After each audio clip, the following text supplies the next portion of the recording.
Good day. We are the Group 2 from 2EEA, and we will be discussing the ways on how to attain holiness by integrating the teachings of the Catholic Church, specifically the papal encyclical of Pope Francis, the Laudato Si. But first, what is Laudato Si? Laudato Si is a papal encyclical letter written by Pope Francis and published in 2015.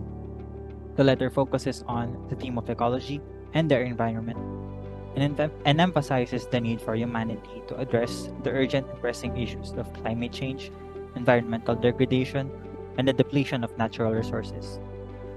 The letter encourages all people to cultivate a greater sense of responsibility and accountability towards the natural world and to promote sustainable development and conservation efforts. It also highlights the importance of social justice and the need for solidarity with the poor and the marginalized, who are often the most impacted by environmental problems. Overall, Laudato Si is a call to action for individuals, communities, and governments to work together to protect and preserve the planet for future generations.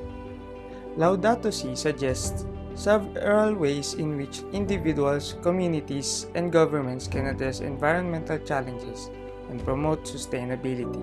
Some of these include reducing carbon emissions and transitioning to renewable energy sources, promoting sustainable agriculture and food production practices, supporting public transportation, and reducing reliance on fossil fuels, protecting biodiversity and preserving natural habitats, adopting a circular economy approach to reduce waste and promote recycling, investing in research and development of clean technologies. Lastly, advocating for policies that promote sustainability and protect the environment. The document also emphasizes the importance of education and raising awareness about environmental issues as well as the need for interfaith and international cooperation to address these challenges. One of the concrete actions on attaining holiness by integrating the teachings of Laudato Si is to develop a mindset of appreciation towards the blessings of nature. One of the main key points that the document emphasizes is the interconnectedness of God's creation. With this in mind, we must see nature, being part of God's creation, as something precious and irreplaceable. By genuinely appreciating nature, we become more aware and conscious of our actions and how it may affect the environment. We must stay away from the mindset of seeing nature as mere objects that will benefit our technological processes for our own convenience. Instead, we should treat nature as equals in terms of giving and receiving benefits. In order to truly connect with nature, our developments should not destroy nature, but rather improve and sustain it. Besides, we humans are helpless without and especially against nature. Another type of concrete action is to encourage a feeling of accountability for the preservation and sustainability of nature. In order to fulfill the preservation and sustainability of nature, we must be responsible enough to atone for our own faults and how we can correct those mistakes. The first step in solving our own mistakes is to realize that we made mistakes.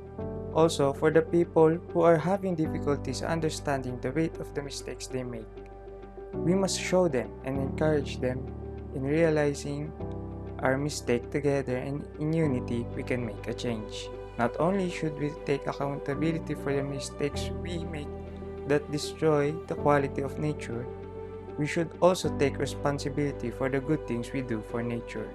We must realize the changes and actions we make and will make in order to see progress and improvements for the preservation and sustainability of nature. Another way of integrating Laudato Si is through achieving holiness. By establishing a simple lifestyle, personal austerity, and disengagement of material belongings. To develop a simple lifestyle and personal austerity, we should practice self-control. As people gravitate towards materialistic ones, we should control ourselves and prioritize our own needs, since this helps us understand the value of needs and wants and to save money.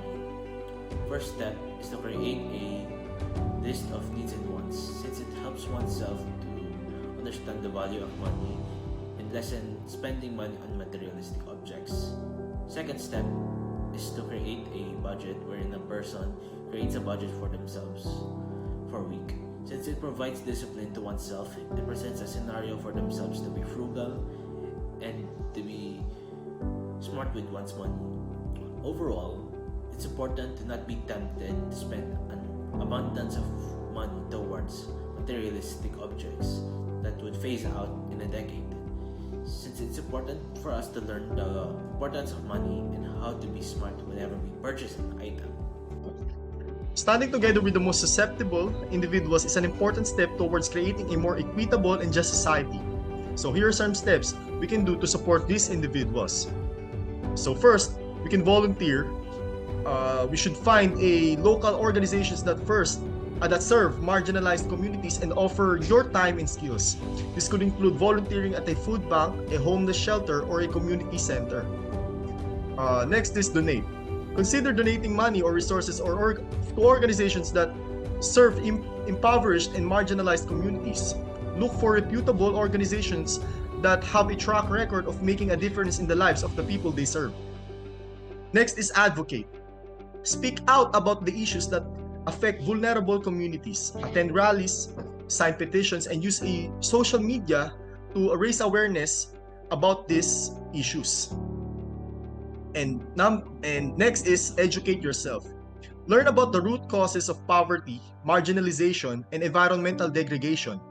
Educate yourselves in the ways in which systematic inequalities affect vulnerable communities. And lastly, support sustainable practices. Work to reduce your environmental impact and support sustainable practices in your community.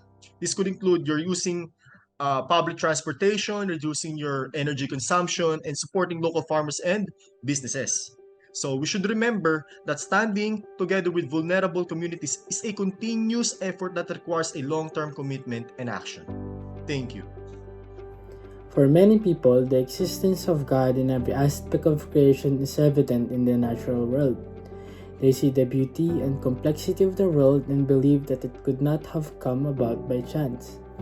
Instead, they see it as an evidence of a higher power at work, creating and sustaining everything that exists.